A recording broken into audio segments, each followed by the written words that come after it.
According to a new study out here in Germany today, young people who feel lonely are often skeptical about democracy. Around 60% of young people who describe themselves as feeling very lonely said they do not believe that they can bring about political or social change. A report by an independent foundation, the Bertelsmann Stiftung, is warning that lonely young Germans are also susceptible to populism, as many feel they are not being heard by politicians.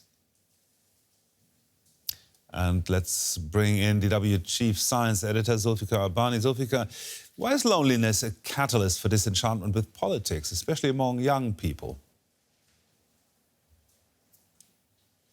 Well, it's according to this study by the Bertelsmann Foundation, it would appear that they feel disengaged and that politicians do not reflect their own needs in society.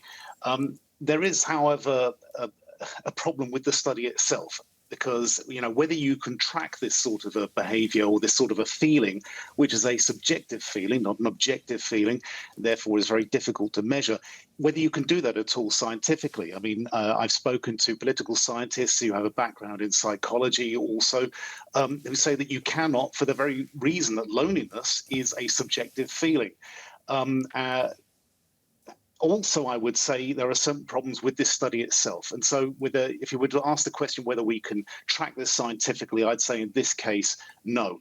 The people asked, it was just about 2,500 people. And if you imagine that Germany's population is, 85 million, and there's the age range between 16 and 30, which in itself is a strange range because normally that would go to 40. That is about 0.012% of that particular age bracket.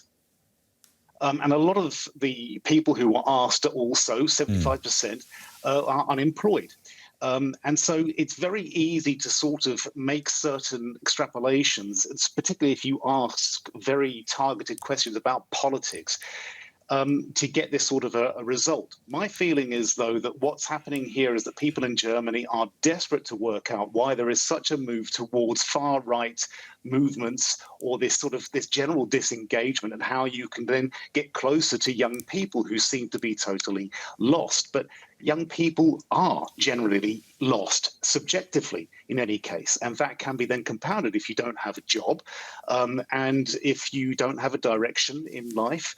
And so I think it's very difficult to make the let's say the analysis or the interpretation that the Bertelsmann Foundation has come up with in this particular study. The fact that people are lonely is very serious and needs to be addressed. Whether it necessarily leads to far-right behavior or populist beliefs is very difficult to say with any certainty. DW's Chief Science Editor Zulfikar Abbany there. Thank you very much, Zulfikar.